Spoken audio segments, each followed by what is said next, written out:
Okay.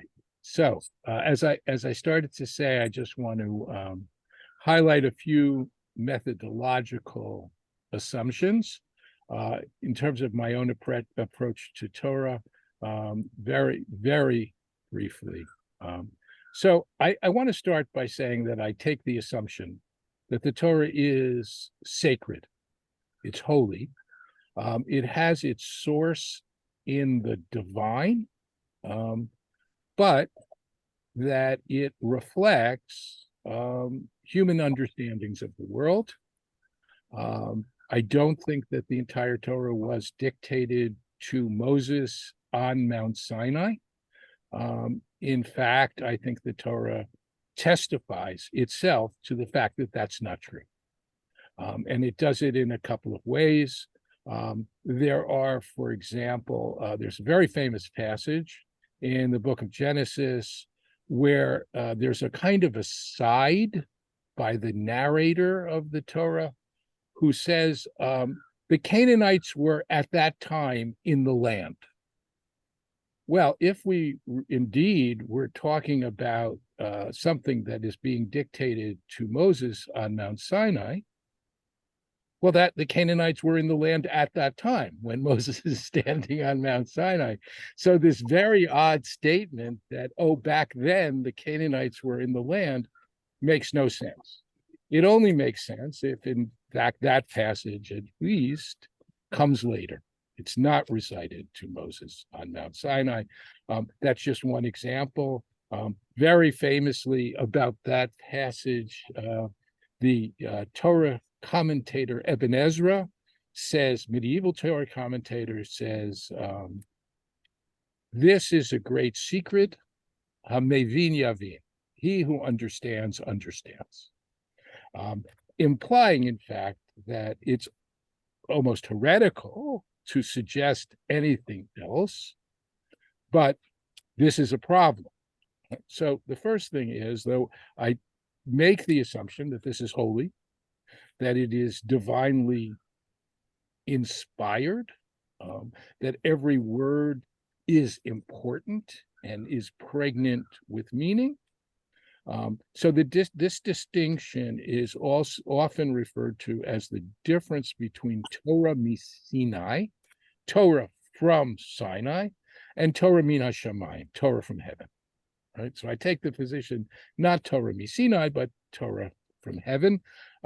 Beyond that, I would say the other sort of basic reason why it's very difficult to assume that this reflects Torah from Sinai is because it would mean that Moses, who makes a number of bad decisions, already knew about it. He knew what the scouts were going to find when they went into the land of Israel. He knew that it would lead to a rebellion. He knew that that would cause the entire people of Israel to wander in the wilderness for 40 years. And he still sent them, right? That he was a kind of actor playing a role, a kind of tragic role, in fact, that he had no choice but to do, that the Torah was his script. That seems extremely implausible. Right? So again, Torah min hashamayim, Torah from heaven, rather than Torah from Sinai.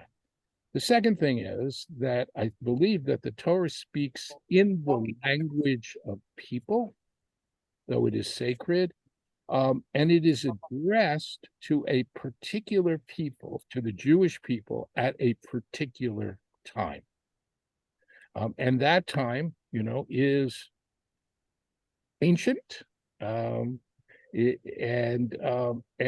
Torah reflects the world at that time. And we're going to see almost immediately a number of very strange things which no longer exist in the world, but were relevant to people at that time, and in some ways are not relevant to us. But what makes the Torah sacred is that one can study it and derive principles and ideas and ethics which apply in every generation. Right? So that the Torah is there to instruct us. The word Torah actually means instruction, related to the Hebrew word hora'ah, which is teaching, right? So the Torah is there to instruct all the generations of the Jewish people.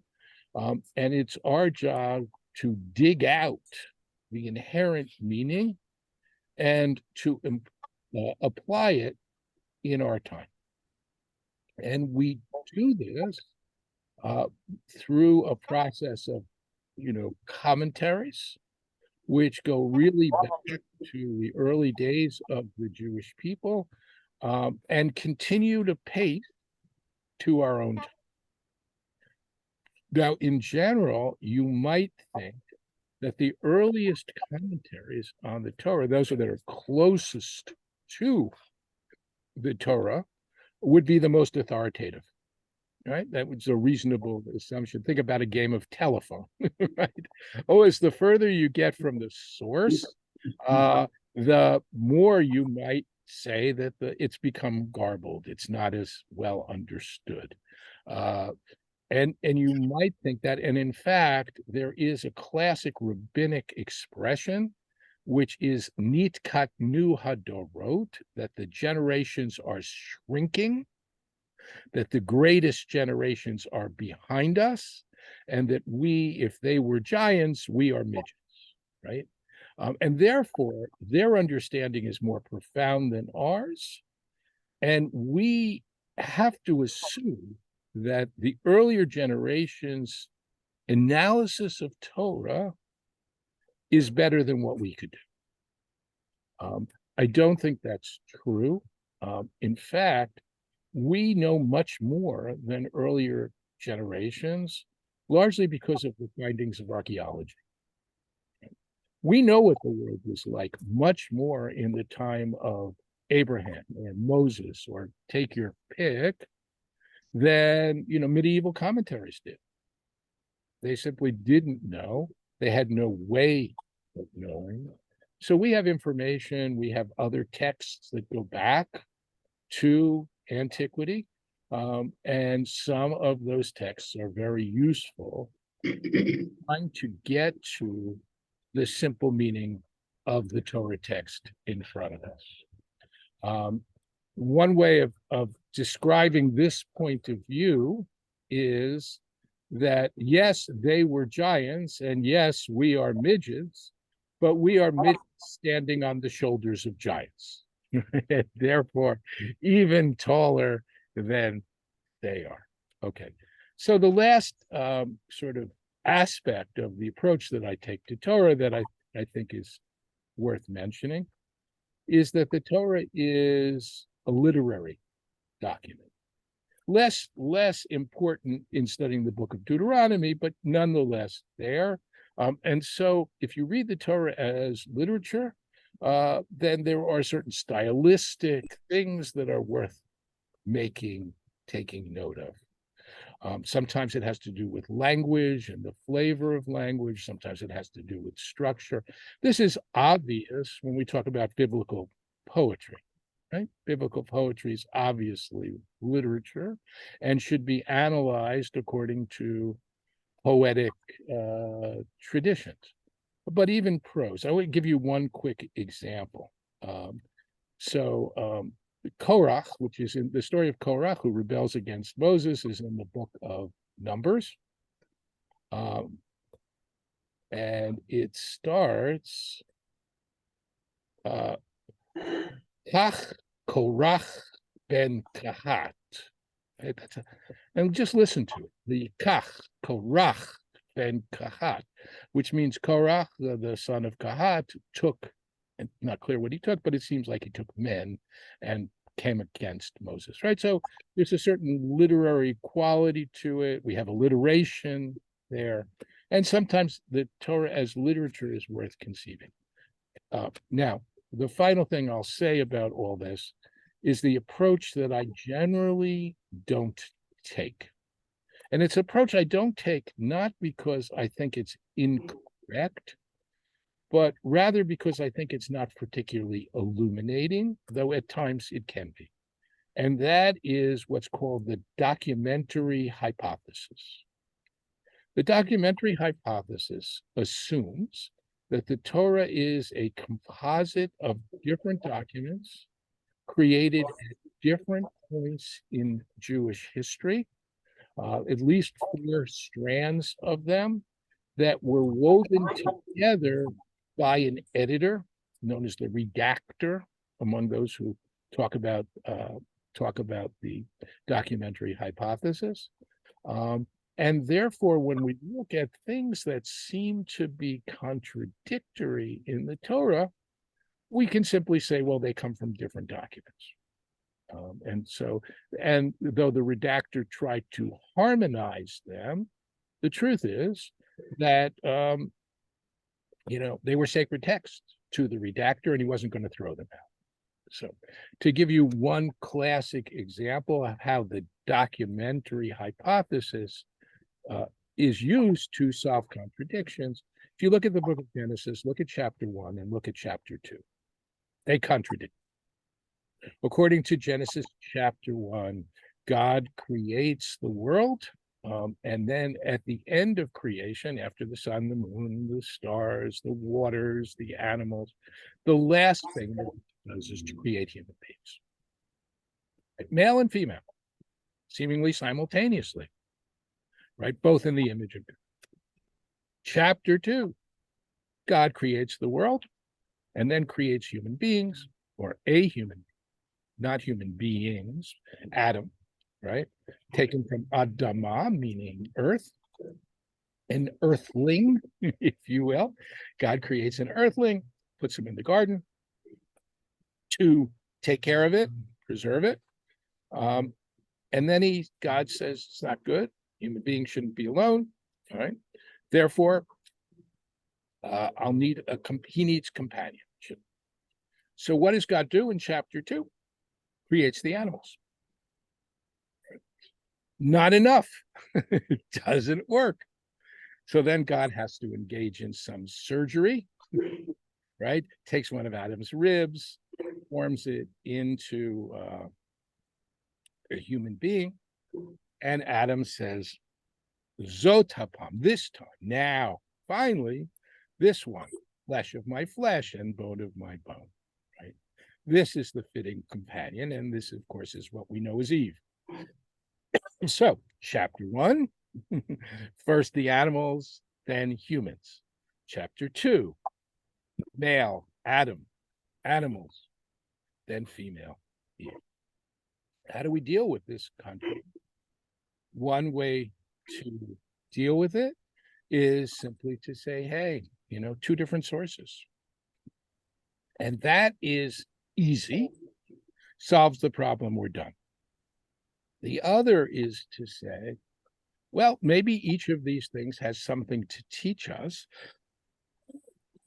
And actually, the Torah itself is not so concerned with history, what came first and second and third, as it is with other principles, like what's the relationship between people and God, what's the relationship between men and women, so on. So to give you an example, to sort of play that out for you for a minute,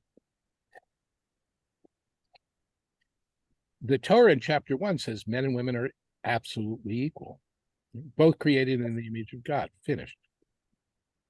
In chapter 2, we get something that tells us that we need each other, that it's not good to be alone. No man is an island, right? We need companionship, we need love, and so on. And with just chapter 1, without chapter 2, would be insufficient. Just chapter 2, without chapter 1, might let us think that women are an afterthought. Men are what really matters, right? So we need both. And they're there not so much because they come from different sources. Perhaps they do. Probably they do. But they're really there because each one is necessary in terms of a whole. So my approach to the documentary hypothesis is to acknowledge, yeah, probably right. There's good reason to believe it. But I'm not really interested in, well, this one comes from this time and that one comes from that time. And what do people who talk about the documentary hypothesis are often interested in history, the book of Leviticus created by priests, what's going on in Judaism at the time that this is formulated. And so I'm not interested. I'm more interested in the spiritual values which underlie it. Okay, so much for methodology and approach. And we're going to get right into the text at this point. Before we do, I'm going to ask you if you have any questions, anything at all about these sort of methodological concerns before we actually pick up more or less where we left off at the end of that in June and continue to make progress. Anything at all? Well, Yes, yeah, Barry. Yes, well, two things. For one, regarding the commentary and the giants on which we stand, there was not consensus there. There was disagreements about interpretation. Yes. So it's not that the commentary is one authoritative source. You make a really good point. Commentaries disagree with each other all the time. And I think that comes from a certain humility, although they sometimes disagree vehemently. They're willing to say that commentary is wrong. Right? Not just, well, I don't know, there's some problems with it. It's wrong. Very famously, this is more in the Talmud, but very, very famously, Rashi, who is the best accepted commentary on the Talmud, on the same page, we also have the commentaries of a group called the Tosafot, who including among Rashi's grandchildren, and by marriage, and Rashi's grandson makes it quite clear. Rashi's wrong. With all due respect, Grandpa. Yeah, no, right? And this kind of debate is typical of Jewish commentaries. The truth is not viewed as monolithic. And we'll see plenty of examples of that. So thank you for that point. Well worth mentioning. The other thing you want. Yeah, the other thing is, since we met last, I took Rabbi Tobin's Talmud in the Park class. And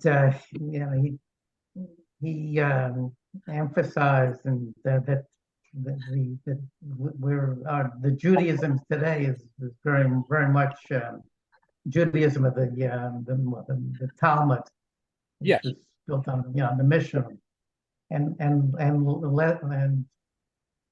almost less so, much less so with the Judaism of the five books of the Torah. You're absolutely right. He's absolutely right, of course. Nonetheless, you can't really make that distinction entirely, because the Talmudic Judaism is, of course, deeply based in the Torah, right? I think the values are certainly the values of the Torah. The institutions of Jewish life, right, are very different. Jewish worship is we don't have the temple anymore. We're not interested in sacrifices. Prayer has replaced sacrifice, and prayer and sacrifice are a good example. So yes, the rabbis say we don't sacrifice anymore. We can't. They don't reject sacrifice. They simply say it's not legitimate in our time without a temple. But they do say, okay, we're going to have prayers. We're going to say the Amidah 3 times a day. The Amidah is in place of the sacrifice, and the Amidah should be said at the time that the sacrifice would have been made. right? So the rule for the morning Amidah is that it must be said in the time of the morning sacrifice. The afternoon service, right? The same. And actually, what do we call the afternoon service? We call it mincha. What is mincha? It's the name of the afternoon sacrifice, right? So the Torah says we as a community, as a people, served God, and we did it through sacrifice. Rabbis say, okay, we don't do that anymore. We serve God through prayer. But as much as we possibly can, we're going to treat the prayer as though it was a sacrifice. Right. So I think, yes, it's radically different. Yes, Judaism is a creation, modern Judaism, a creation of the rabbis, and then other things along the way as well. But because the rabbis, didn't know anything about, I don't know, Israel Independence Day, which is now treated as a festival, right? Nonetheless, all based in the Torah, and they connected. Okay. Anything else about these overall concerns? Great. Let's go to chapter 21 of the book of Deuteronomy, which you'll find on, if you have the Eitz Chaim, you'll find it on page 1105.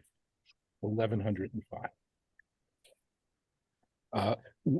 Prior to this, you may recall, towards the end of last year, we were looking at the laws of warfare. The last law had to do with if you besiege a city, you can't cut down fruit trees. We had others, people who had military exemptions, someone who had built a house and not lived in it, someone who was betrothed and not married, someone who was afraid to go into battle. Those people did receive exemptions. So all this military stuff. What we're going to look at now is something which is not military, but then we'll come back to something which seems to be kind of military, and then we're going to continue into some issues of family law. So here we have this statement. Before we do this, though, I want to ask you to turn back to page 26. Hold the place. Hold 11,005. Turn back to page 26, which is the story of Cain and Abel. And I just want to look at this as a background to what we're going to see. So, looking at page 26, you might remember this story. God accepts Abel's sacrifice, doesn't accept Cain's sacrifice. Cain is depressed. God says, "Don't be depressed. You can do this right." But Cain is despondent. He says in verse 8 on page 26, Cain said to his brother Abel, we don't know what, ... but then they're in the field. In one ancient translation, we have, let's go to the field. That ellipsis is. At any rate, Cain sets upon his brother and kills him. The Lord says to Cain, where is Abel? Mm-hmm. He says famously, I don't know. Am I my brother's keeper? Right? Mm-hmm. It's my job to watch over him. And God says, right, what have you done? Right? Me asita kol demei achicha soakim elai min ha'adama. Your brother's blood cries out to me from the ground. The blood is crying out. The ground has been polluted, and the blood is crying out for some kind of vengeance, restitution, something. Now, I mentioned this, and I wanted you to look at this, because this idea that the blood cries out, that the blood makes a demand, which leads, of course, to the capture and punishment of murderers, the requirement to do that. And according to the Torah itself, though we are rabbinic Jews, and according to the rabbis, there are all kinds of issues with the death penalty, but according to the Torah, they're executed. Importantly, according to rabbinic law and biblical law, no monetary compensation can be paid. Human life is sacred. You can't simply pay off the family. That wasn't true in other ancient cultures. Okay, so somebody's been murdered at the beginning of chapter 21. If in the land that the Lord your God is assigning you to possess, when you get there, Moses again speaking, the book of Deuteronomy is a long speech by Moses. Moses is preparing to leave the people behind. They'll die, they'll go into the promised land. When you get there, we've got a lot of things you should know. One of them is someone is found slain, lying in the open. This person is called a halal, right? This is not merely a dead body, but a body that shows evidence of foul play. So we have no sense that this person was, died of natural causes. There's no evidence that they were killed by some kind of wild beast, right? So it's a technical term. It doesn't simply say dead, right? They're a halal. Someone who has died of human-inflicted injuries, and you find them ba'adama, on the earth. And remember, going back to Cain and Abel, that the land, the Adamah, from which Adam was taken originally and created, so Hakim, it cries on the land that God has given you to possess. And this person is found nofel b'sadeh, found, it says lying in the open, literally in a field, but it's certainly understood in the most general way possible, right? And this person has died and they're out in the open. They're not in a city. Presumably, if they were in a city, someone might have heard, someone might have seen, you could figure out who the murderer is, you'd have people who pursue them. Here, there's no way to know, right? The law, it's not that this law can only apply when it's virtually impossible to ascertain who the murderer is. So, and it says, we don't know who hit him, who slayed him. So what happens? So your elders and your magistrates, right, should go out and measure the distances from the corpse to the nearby towns. These are, in general, it doesn't say the elders and magistrates from that town. In general, elders and magistrates are now going to go. You'll forgive me for this very inept analogy, but what comes to mind for me is the question of whether it's a first down or not. In a football game. So the refs come out and they have their pole and they go, and it didn't quite make it far enough, 10 yards. So now we can say it's a first down. It's kind of like that, right? They're going to pace it off, I suppose. But nonetheless, we want to know which is the closer city, because someone is going to have to do something, right, about this. The blood is crying out, right? Someone is going to have to answer that cry, and it's going to be the people from the nearest city. So that's the first thing that has to happen. And they're going to measure the distances, and then the elders of the town nearest the corpse, how are they going to respond? Right? They're going to take a heifer. This is a calf a year or two old, that has not been worked, that has never pulled a yoke, right? So this has to be, it's not a sacrifice. If it was a sacrifice, the basic requirement is that it be completely unblemished. no deformities, no bruises, right? So this is not a sacrifice. Nonetheless, right, there is something ritual about this animal. It has to meet certain criteria, uh, and it's never been worked. It's never pulled a yoke.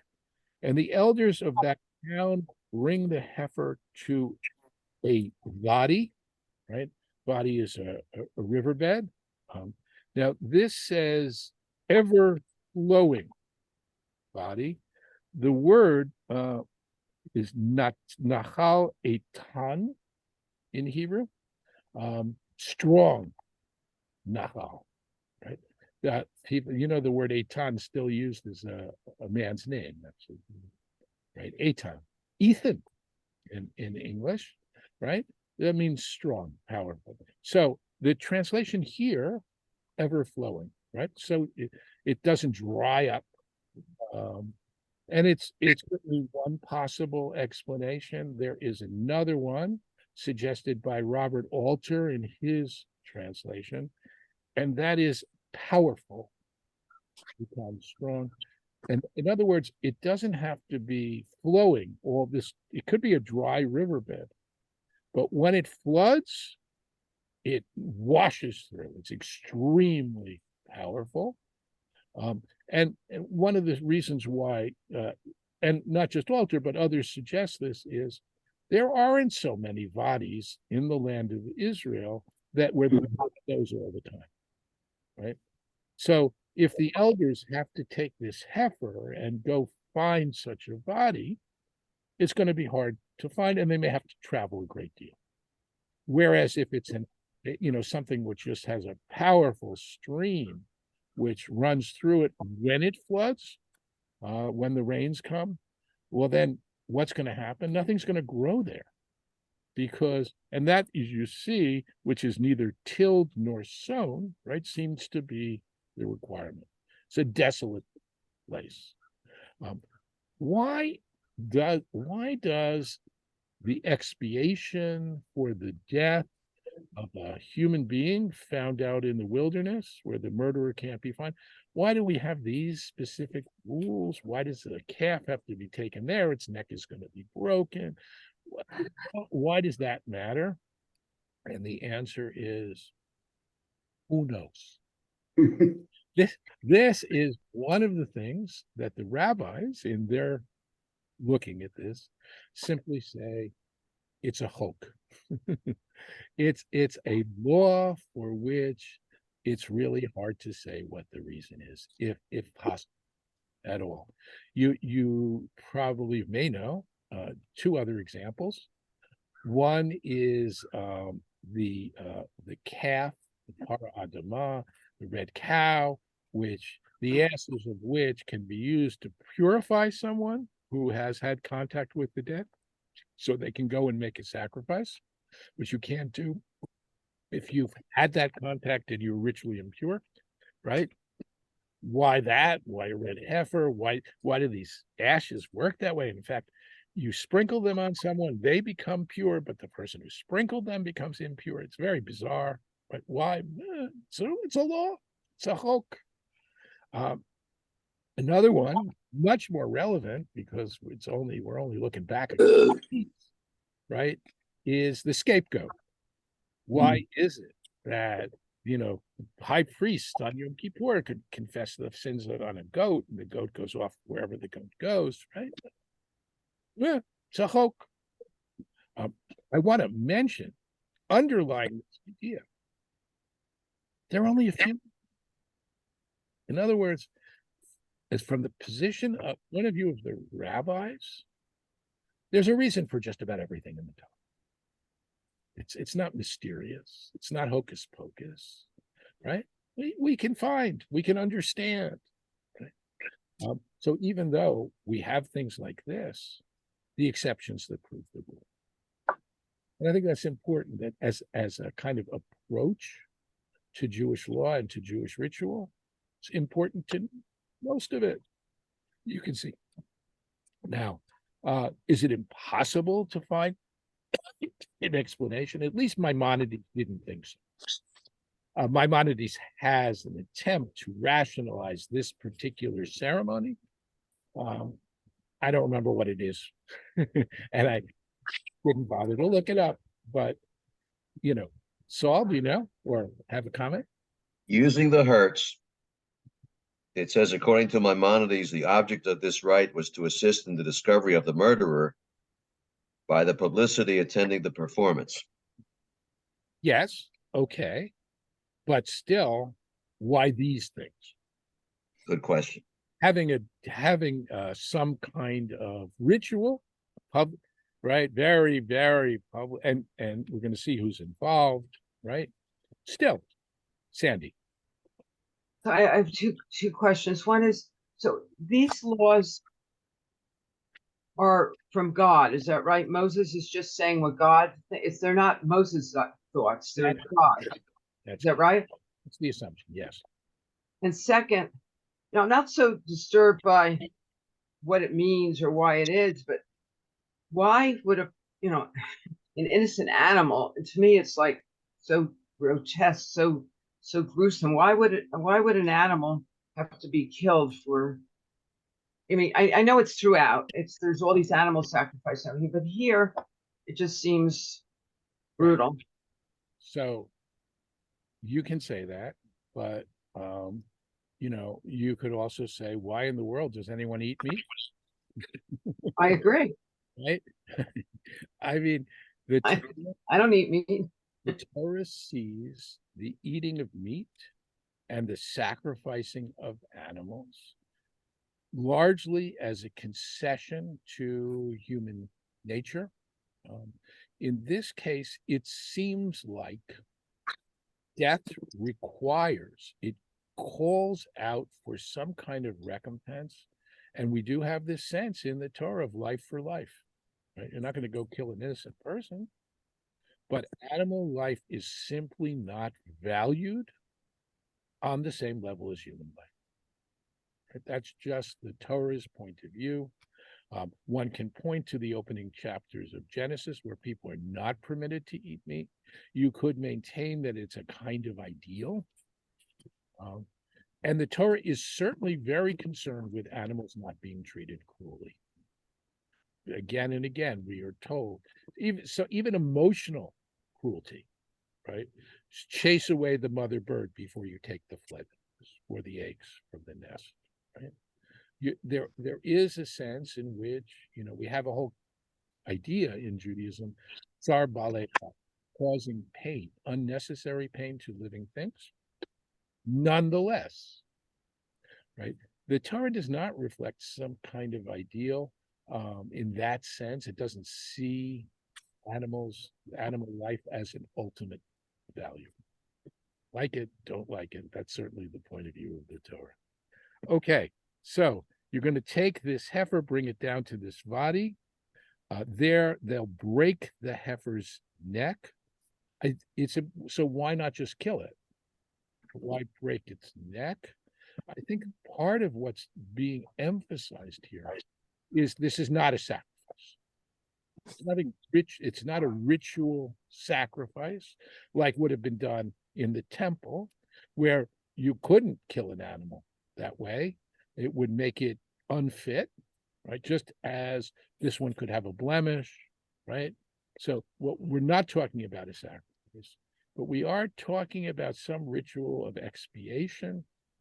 And perhaps, as Saul has told us, quoting Hertz, who's quoting Maimonides, part of the reason for this may simply be that it's a dramatic ceremony, which people will hear about, and maybe that will bring us some clue as to who did this. In fact, it's clear that despite this ceremony, if they were later on to catch the murderer is tried and executed. Right.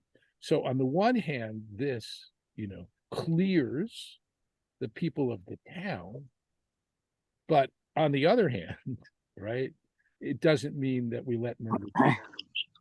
Okay, so the priests come forward. The Lord your God has chosen them to minister to him and to pronounce blessing in the name of the Lord, and every lawsuit in case of assault is subject to their rule. What's interesting about the priests, they don't actually have a role, right? They're just there. We're going to bring the priests in. And when do they come? After the animal is slaughtered or killed. I shouldn't say slaughtered. That seems like sacrifice, right? Again, what's being done here is to emphasize, if it was a sacrifice, the priest would have been the ones to do it. No, right? They only come after. So the first element of this ritual expiation is a little ritual, is this ritual with the calf. Now, then all the elders of the town nearest the corpse wash their hands over the heifer whose neck was broken. You know, they wash their hands of this. You know, they are purifying themselves of the blood guilt. Now, the assumption is they are there to represent their community, right? It's the whole community that bears the responsibility for what happened. If someone has to bear it, right? And we don't want the community to suffer the consequences, so they come and they wash their hands. If it was a sacrifice, the hand washing would be done before. So you see the various ways in which Torah wants to remind us again, and not a sacrifice. This animal is not being offered to God, right? Rather, this is a kind of expiation ritual. Okay. And now they make a declaration. And to me, this is the most interesting part. Our hands did not shed this blood, nor did our eyes see it done. Right? We didn't do it. It wasn't us. Right? We didn't do it. And we didn't see somebody do it. Presumably, if we saw them, we would bring them to justice. So, now on one level, of course, they are speaking for their community. But the Talmud wants to, in some sense, say that they're speaking for themselves as well. As the leaders of the community, what they are saying is, we were not negligent in doing the things that should have been done for this person to prevent this from happening to them. The Jerusalem Talmud has the sort of broadest explication of this. And it says, when it says we didn't do these two things, what is? We did not know about this person and fail to provide them with an escort. In other words, even though they were a stranger, had we known that they were going to go into a dangerous place, we would not have let them go alone. That's what they are. That's the statement that they're making. Again, this is Talmudic. It's not here. The other thing is, right, we did not fail to provide them with food. The underlying assumption there is they had no food. They were hungry. They were starving. They would have had to go try to steal food, and they got killed in the process. There too, we did not fail in our responsibilities to this person, and our community takes care of people, and they have to attest to that here, which I think is a remarkable kind of interpretation. How far do our responsibilities and the responsibilities of communal leaders go?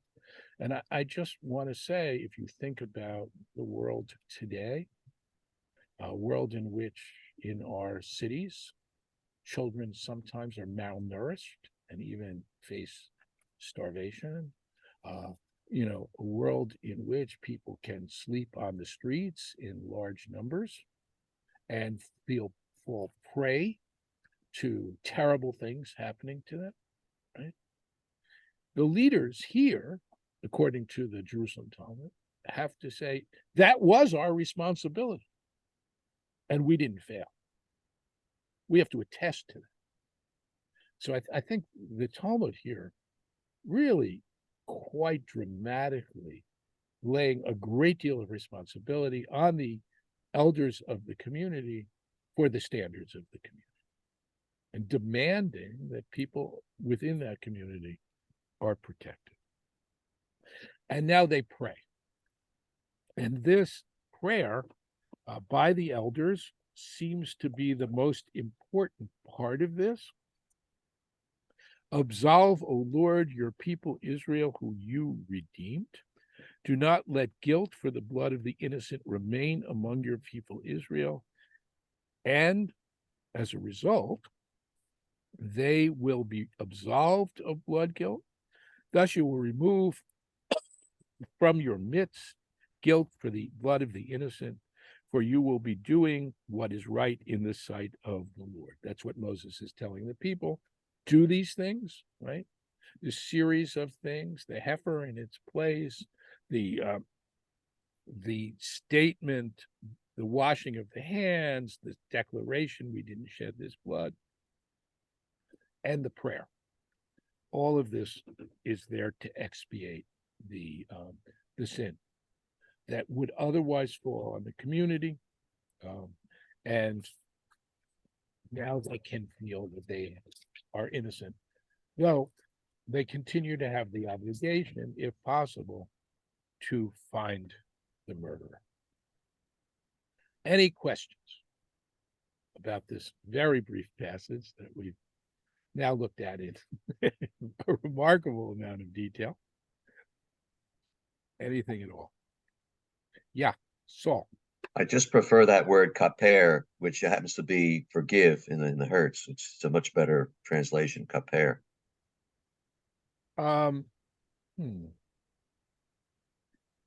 Yeah, okay. I'm just trying to think. As opposed to absolve?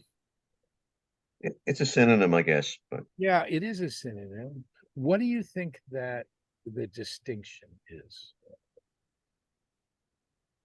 I'm just curious why do you just like it from a literary point of view? Do you think there is a distinction just in your No. words?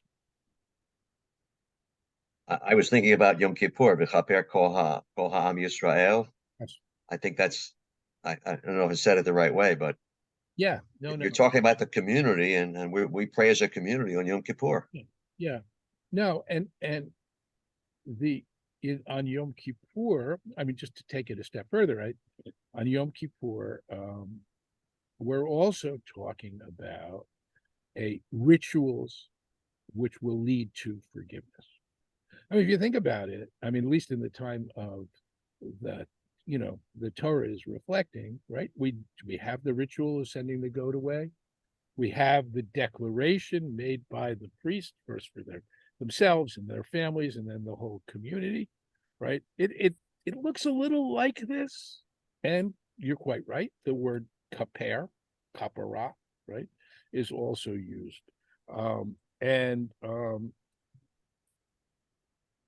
I guess the difference for me, and perhaps a bit why absolve might be a better word, is they haven't done anything wrong. Right? You require forgiveness for having committed a sin. This people has not committed a sin. They're attesting to that. The elders are attesting to that. But the blood is still calling out, right? Demanding that there be some recompense. And so perhaps that's why absolve, right, rather than forgive. Other questions, comments? Okay. Just one. Barry, go ahead. Yeah, I don't know to what extent what I'm about to say applies to the situation, but a government has a responsibility to provide safety to the people, and if a government fails, the people will rise up against that government. So the assumption here is not that the people are going to rise up, right? The assumption here is that one of the reasons why we have elders, right, is that that's their job. Every human being created in God's image is entitled to safety. We've organized ourselves in such a way as to provide for safety, and therefore it's their job. I don't know that it's, it's simply, well, the people will rise up and therefore, to protect themselves from this rebellion, right? That's about what I have to say about But what happens is that the leadership, the elected officials, or elders, have to show that they're achieving, say, they're providing safety. And if there's an incident in which there's someone is, in this case, murdered, they feel they have to act, do something. so But that's really in relationship to the people their whom they job, serve, and less so as forgiveness from God. right? That's why I'm not sure what I'm saying applies. No, That is that right. So their relationship to their people in general, right, is to have just laws and to protect people, and to have some kind of police, right? All of that is part of their responsibility, and assuming that they have done their best, you can't prevent every murder, right? But that's their responsibility, and their failure to do that, it means that we'll have murders, and that's not good. That's what God, is forbidden in some way. So that's not this case, right? This case is, we didn't see, we didn't know, and therefore, and we as a community didn't see and didn't know. So if it happened inside the city, we failed our duty. Well, it's still the murderer who murdered, right?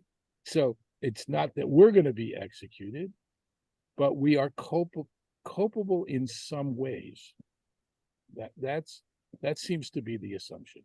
Sandy, I know you have a question. Yeah, I was just wondering, Rabbi, here and in other places, the animal is young. Yeah. Why? It seems cruel. Why would God want a young animal? Why not some animal that's lived its life? I mean, give me a break. Let the animal live. I mean, doesn't God want the animal to enjoy life? Why pick? I mean, if it's just, I don't know. Is there any rationale for that? Well, it's it's a hoax, it's a law. We don't know, right? But I think that the vitality of the animal is actually, important. If it was an old and sick animal, so this is replacing a human being in some sense. This is right. So, but again, Sandy, I understand your concern. It's simply not the Torah. The Torah just sees human life, even in this case, the symbolic expiation, as trumping animal life. It sees animals, I think from the point of view of the Jewish tradition, they don't have souls. They're not in God's, right? They are living, breathing creatures to which we have an obligation not to be cruel. This is not viewed as cruelty, right? I mean, but they're not on our level, and they can be instrumental either in feeding us, in showing our dedication to God, here in showing, in some sense, our abhorrence of having such a thing happen close to our community. Okay, So we're out of time. Next week we'll pick up with, and it's actually we're at the end of a parsha, so that's probably good. We'll pick up at the same time. I am really happy that you all joined me today, and it's just great to see you. And I look forward, I hope, to seeing you next week. And I would also just add, from my perspective, the more the merrier. If you have friends, colleagues who you think might be interested, of course, please let them know. And let me do this well.